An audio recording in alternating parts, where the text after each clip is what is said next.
I asked ChatGPT to provide me with myths about property investing. It gave me 7 we're going to go through on this podcast and decide, are they true or are they indeed a myth?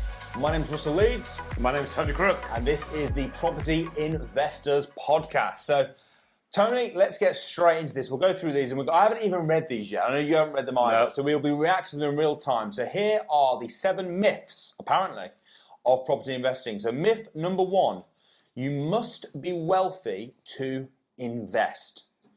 Is that true, or is ChatGPT correct, and is that a myth? It's definitely a myth in today's day, yeah. What do you mean by in today's day? Well, I guess when I was growing up, that's what we all thought. You had to be wealthy. That's what I did. I bought property because my business made a lot of money, and then I put the money into property. Yeah. And you wouldn't have been able to buy a property without money. No. Without your money. No. I mean, nowadays as well, I've just heard new mortgage on the market, 99% mortgages. Yeah. I know that there's strict criteria and you've got to have a really good credit rating and it only applies to certain people, but 99% mortgages, that is insane. If you buy, a property you could buy a really good property in Birmingham for like 300 grand and you've got to put a deposit down 3 grand. Yeah. You've got to be wealthy. Yeah. to put down 3 grand. So I agree, it is certainly a myth. I would say though that having money is very helpful. And if you're looking to invest in property, hey, money always helps, right? Money makes things easier. Money makes life easier. People often say, does money make you happy? I would say, well, money makes life easier. So, it doesn't necessarily make you happy, but it certainly makes life easier. It certainly gives you freedom. Yeah. And I think freedom makes you happy. So I think money does kind of make you happy. And it certainly makes life easier. It certainly makes it easy to invest. But there are loads of ways. What would you say are the top ways that you can invest in property without needing money? Some top tips for someone that's trying to invest and doesn't have money, if you're saying it's a myth. Okay, so obviously it's joint ventures. Yeah. Yeah, using other people's money, OPM. Other people's money is, rather than using your money, use other people's money, other investors. Well, actually, the very first deal I ever bought, I was 20 years old. First property I ever bought, 20 years old. And I left school when I was 16, got a job working for my dad. I used to get paid £25 pretty much per day. So I was on a very, very low income. I was still in the same job when I was 20. We were living in a council estate in a rough part of Walsall, an area called Bloxwich. And we lived in a rough part of Bloxwich, which is a place called the Mossley. You might not have heard of it, but it was quite famous back in the day for the Mossley riots. Right. The pub on the corner where I lived was closed down because someone got murdered there. It was that sort of area. So it was not well off at all. Yeah. And I bought my first property in that situation. How did I do it? Well, I used a mortgage and I also used a joint venture partner. Yeah. 7 years down the line, I paid off the joint venture partner. I paid off some of the mortgage, made 100 grand in equity, making a small passive income from it, and that was starting from absolutely nothing. So you're definitely right. ChatGPT, you are correct. We agree. You don't need to be wealthy to invest. All right, number 2. Myth number 2. Okay. Real estate always goes up in value. Is that a myth or is that true? Well, it's not true, is it? Because properties go up and down. But if you look at the overall, it's always going to go up. Yeah. But we do have dips. Well, it backs it up, so let me say what it says. Right, so it backs up. It says, while real estate has historically been a stable investment compared to other markets, it is not immune to downturns. Property values can fluctuate based on the economic conditions, interest rates, and local market dynamics. It's not a guaranteed profit. Now, I would say I half agree with it there. I would say it is true. You can buy a property and it can go down in value. Yeah. There's no doubt about that. However, you've often heard people say, it's quite a famous saying, I suppose, at property events and property seminars, and everyone says it. Property prices double every 10 years. There you go, you can finish it, right? Property prices double every 10 years. And I thought, I wonder if that's actually true. So I went back and I found the average house prices in England in 1930. And I plotted a graph. So I thought, I can't remember what it was now, but let's say they were 300 quid. They were very cheap in 1930. Yeah. So I was like, all right, let's double it. So 300 quid, 1940, 600 quid.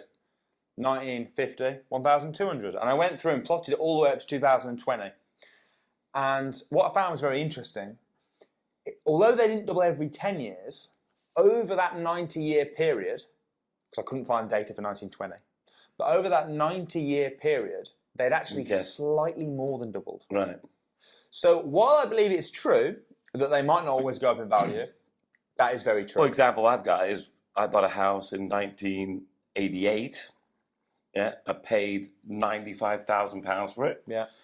Before you even finish, right? Okay, go on. I know there is absolutely no way in hell that is now worth less than 95. How much do you pay for it? 95. No, it's impossible. Yeah. Right, so Karen, tell the story. What happened was, a year later, it halved in price. We had a huge market crash. It went down to £55,000. Yeah. So the value of it was £55,000. We had friends of mine, people I knew, were handing their keys back in, just walking away from the properties. They had obviously massive negative equity. They took the hit on their credit accounts, etc. But I didn't. I held on to the property.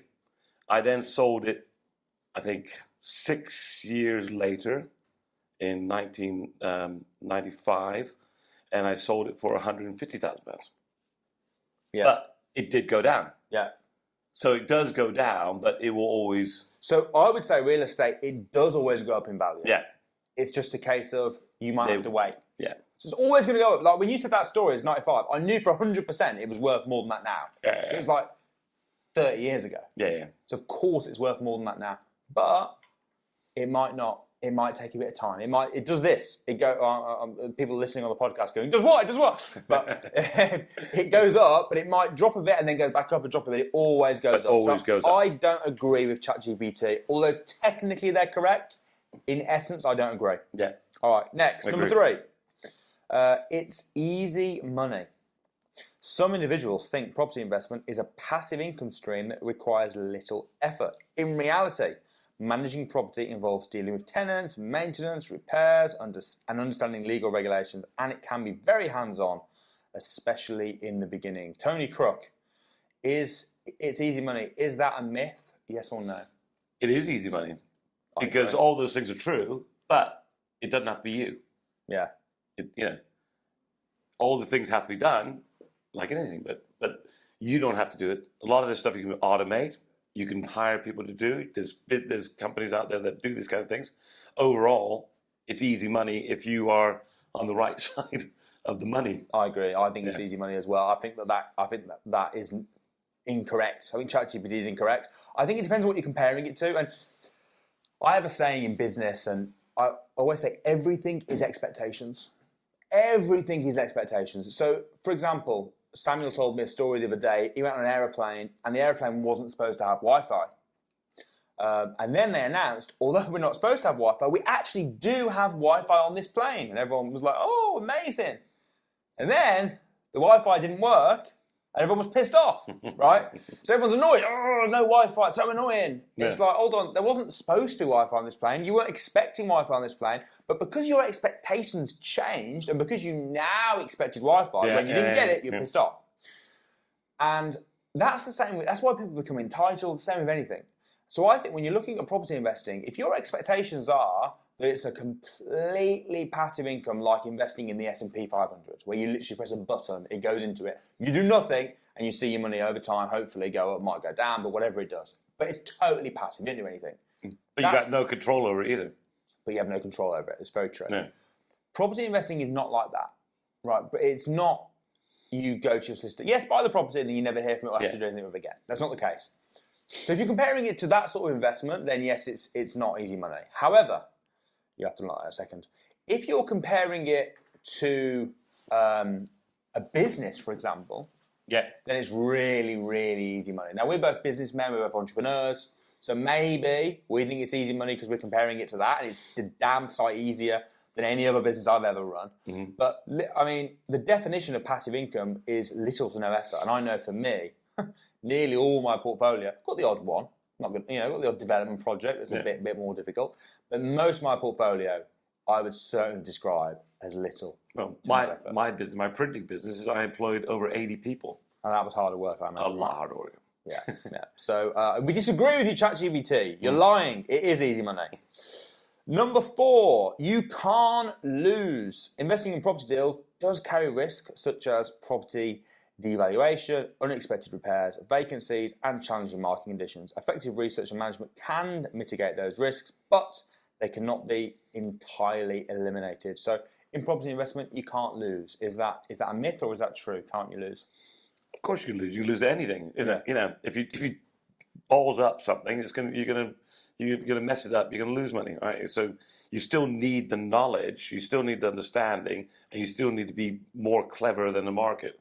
Yeah. So yeah, you can lose 100% if you do the wrong thing. I agree. You can lose. Wrong education. I think the biggest way that you can lose is if you do a deal where you have to sell at some point. Yeah. Because if you do a deal where you can just sit it out, we know eventually it will go up in value. Like my property in 1988. Yeah. I held on. I didn't sell it. I put renters in it. But let's say you were cash strapped and you needed the money. You don't have to sell. You'd have lost. Yeah. The other way you can lose is if you have a property that tenant's trash, or you don't get the. There's actually lots of ways you can lose. If you don't know what you're doing, you can lose a lot of money in property. So I agree with you, ChatGPT. There you go. All right, next. It's always better to buy than rent. True or false, Tony Crook? Well, I would say that is false. Control. It's if you're treating property as a business, it's the income that you care about. Yeah. Whether you own the property, whether you're renting the property, whether you're leasing the property, whatever you control, whatever way you're controlling that property, it makes no difference. Yeah. So do you think it's always better to buy than rent, or do you think sometimes it's better to rent? I think sometimes it's better to rent. So you agree with ChatGPT? You agree it's a myth? I think so. What about you? I agree as well. My actual from a purely investment point of view, I actually think that you're better off to buy investment properties, and then stuff for your personal use, whether it be for your personal business, whether it be for your personal home. Financially, it makes sense to rent it. Yeah. And a lot of people say to me, a lot of people are mind blown by that and think it's ridiculous. Like what? Because everyone's taught it's a good investment to buy the property that you live in. The reason I think that, I'm not saying don't invest the money. I would still save the money, still invest the money. But you're going to invest better if you're buying something that's specifically designed to make you money. Yeah. Right? So, we always say formulas over feelings. When you're buying an investment property, it's formulas over feelings. You buy the best investment, not necessarily the nicest property. No. It's the best investment. If you're buying to personally live in, I know for myself anyway, I can't follow formulas over feelings. I just can't. Yeah. It's feelings over formulas. It's emotional, isn't it? Yeah. It's totally emotional. I went to view a property. I was renting it, luckily. Went to view a property and they did a block viewing. So there was like us and 5 other couples looking around the property. And I love the property. And the thing is with property is that there's only one like that, right? Unless you're on a new build estate where there's like 4 or 5 that's the one that's available. That's the one you want. And I wanted it. And there's 5 of us viewing it. And I'm already on edge because emotionally I wanted that house. I wanted to live there. Especially if somebody else wants it more than you. And then they said to us at the end, they're like, 2 people have already put an offer on. What do you want to offer? And I paid over the odds for it because I wanted it. Because I was emotionally involved. Now, if I was buying an investment property and it was all about making money, I wouldn't have paid over the odds for it. Yeah. I'd have bought with my head and my formulas rather than my feelings. Yeah. So I always think if you're gonna buy good investments, rent where you live. And you could say, oh, but renting's dead money. But so is mortgage interest payments. Yeah. Right? And the money that I would have bought my own property with, instead I've bought an investment property that's making me money. So yeah, I agree. I totally agree with ChatGPT. Quite often, it's actually better to rent than it is to buy, especially if it's your personal. Number 6. This apparently is a myth. Location is everything. Well, I think location is very, very, very important. Shall I clarify what it says? Yeah. Full details. While location is a critical factor in the value and desirability of a property, it's not the only thing that matters. Other factors, such as the property condition, economic trends, and changes in local demographics can also play significant roles in investment success. Okay. I think location is massively important. Massively important. Yeah. I wouldn't want to invest in somewhere that I didn't know the location, didn't know the history of it, didn't know the chance of capital appreciation, especially depending on your rental strategy. You want a location that's a desirable area for renting out. But not necessarily. It all depends on the demographics that you're renting it out to. So, but even then, the location matters, right? Matters to that person. But the location, being one location may appeal to certain demographics, work people, etc., and then other locations. So here's a question then: would you rather have the worst house in the best location, or the best house in the worst location? The worst house in the best location. I agree. So location is more important. Yeah. So it is everything. It's not everything, but it is very much up there. Yeah. All right. So are we agreeing with them? Is that a myth? It's not a myth, is it? Location is everything. It's not a myth. Yeah, okay, it might be slightly over-egging it, but it's not a myth. No, not a myth. We disagree with you, ChatGPT. All right, number 7. You need to be a market expert. True or false? I think it's true, yeah. Yeah, you've got to be an expert in your market. So you disagree with them because they're saying that's a myth. Oh, right. Disagree completely. You need to be... Obviously, I haven't read the rest of the paragraph. But... Do you want me to read it? Yeah. I'm agreeing with you, though, from the base. From that first sentence. Well. Some hesitancy comes from the belief that extensive knowledge of the real estate market is necessary to start investing. While understanding the market is beneficial, many successful investors start with limited knowledge and learn as they go. Leveraging expert advice from real estate professionals can also bridge this gap. I disagree. I'll tell you why I disagree. I think back in the day, I remember Samuel giving this as an example at one of the early crash courses. Yeah. He's like, if you literally blindfolded you, sent you over down to London Euston Station and said, get on a train, but you're blindfolded, right? You go anywhere in the country, you don't even know. You then get out and they're like, right, take me to the local estate agent. You walk to the local estate agent, you go, look, I'm not even looking at the window. I want that one right there. Yeah. Right? Back in the day, that would have still made you money. Yeah. And you could have done that and you wouldn't have to be an expert and you could have made money. That was before all the hitting of landlords with legislation. That was before you couldn't claim your interest payments as a deductible expense. That was before interest rates have gone through the roof. That was before all of this stuff. Now, I think you need to be way more intelligent as an investor. I don't think it's just a case of any property works. We talked earlier, one of their other points, which kind of contradicts this one, is you can't lose. Yeah. So if you can lose, which is what they're saying, then surely not being an expert... I suppose it depends on your definition of expert, but I certainly think you need to have a very good understanding of the market, your strategy, your rental strategy, house prices. Regardless of what business you do, you need to be an expert in that field, don't you? Yeah. To be the best. Yes, you could jump in, you might be able to fake it till you make it, but it's more luck. That's luck than judgment. Really. And there's two types of education, right? So you've got the type of education which is like theory, and then you've got the learning on the job. Yeah. And in whatever you do, there's going to be an element of learning on the job. Of course, you're going to learn as you go. You're going to get better experience, etc.